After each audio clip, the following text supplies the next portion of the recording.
Dumper ચાલકો બેફામ રીતે હંકારી રહ્યા છે ડમ્પરો। અમદાવાદમાં ગુજરાત ફર્સ્ટ દ્વારા રિયાલિટી ચેક કરવામાં આવ્યું। બેફામ ડમ્પર ચાલકોને લઈને લોકો પરેશાન છે। નાના વાહન ચાલકોને પારાવાર મુશ્કેલીઓ પડી રહી છે। યમરાજ બનીને શહેરમાં ફરી રહ્યા છે ડમ્પર ચાલકો। ડમ્પર ચાલકોને લીધે અકસ્માતની ઘટનાઓ પણ બનતી હોય છે। નંબર પ્લેટ વગર ડમ્પર ચાલકો ડમ્પર ચલાવતા હોય છે। રસ્તા પર ઉડતી ધૂળથી ડમરીના કારણે લોકો પરેશાન છે।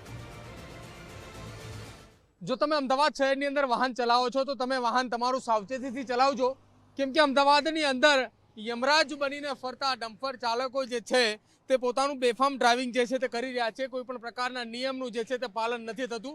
આ ડમ્પર ચાલક આપ જોઈ રહ્યા છો કે અહીંયા ફૂલ સ્પીડની અંદર જઈ રહ્યા છે, સાથે નિયમોનું કોઈ પણ પ્રકારનું પાલન નથી થતું અને રોડ ઉપર એટલી સ્પીડ પર નીકળે છે કે જેના કારણે ધૂળની ડમરીઓ જે છે તે આ પ્રકારે ઉડતી દેખાય છે કે જેને લઈને વાહન ચાલકો જે છે તેને પરેશાની થતી હોય છે અને તેના કારણે અકસ્માતોની જે છે તે સંખ્યા પણ વધારે જોવા મળતી હોય છે।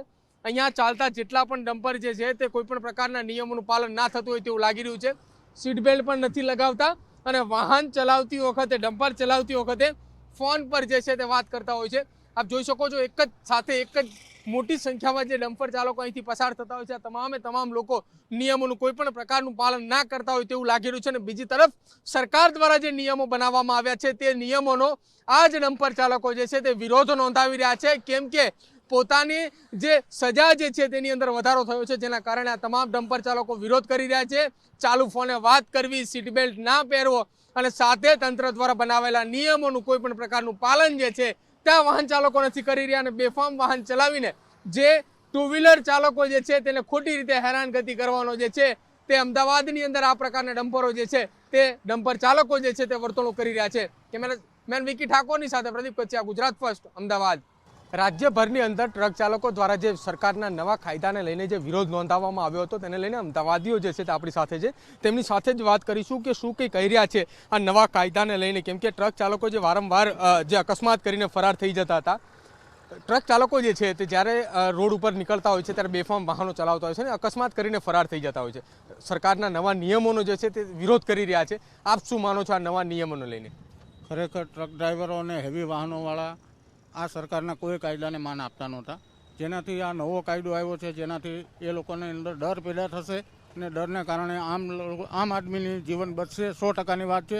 એટલે સરકારના જે કાયદાઓ બન્યા છે આવકારદાયક છે। લઈને ચોક્કસ એક નક્કર કાયદો હોવો જોઈએ એવું અમારું વ્યક્તિગત માનવું છે, કે કેમ કે ઘણી વખત ઘણા કાર ચાલકો હોય કે કોઈ પણ હોય બેફામ રીતે જે ડ્રાઈવ કરી રહ્યા હોય છે એ લોકો પર સકંજો કસાવવો જોઈએ, એ લોકો પર નક્કર કાયદો બનવો જોઈએ।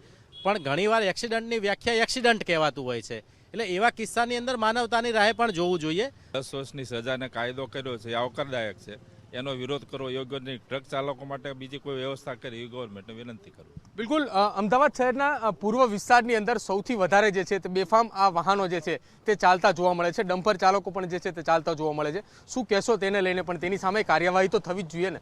કાર્યવાહી તો ફરજિયાત થવી જોઈએ, પણ અમુક જે દંડ માપ છે આ તે છે એટલો બધો કોઈ ભરી ના શકે, કોઈ ડ્રાઈવર ચાલક છે, અને એના હિસાબે થોડું ઓછું કરીએ તો વધારે સારું રહે। જે વિરોધ પ્રદર્શન જે થઈ રહ્યું છે તેને યોગ્ય નથી માની રહ્યા, પરંતુ સામે બીજી તરફ એ પણ કહી રહ્યા છે કે નીતિ નિયમો જે છે તે ડ્રિંક એન્ડ ડ્રાઈવ અને સાથે વાહન જે છે તેની સ્પીડના આધારે જે છે તેની સજાની જોગવાઈઓ પણ જે છે તે થવી જોઈએ અને સાથે એ જોગવાઈઓની અંદર સુધારો જે છે તે પણ એટલા માટે જ કરવો જોઈએ કે અમુક એવા ટ્રક ચાલકો જે છે કે જે આ નીતિ નિયમો સાથે પોતાના વાહન ચલાવે છે અને અમુક ટ્રક ચાલકો જે છે કે જે કોઈ નીતિ નિયમોનું પાલન નથી કરતા, તેની માટે આ સજાની જોગવાઈ જે છે તે યોગ્ય કહી શકાય। કેમેરા પર્સન વિક્રમ ઠાકોરની સાથે પ્રદીપ કચ્છિયા, ગુજરાત ફર્સ્ટ, અમદાવાદ।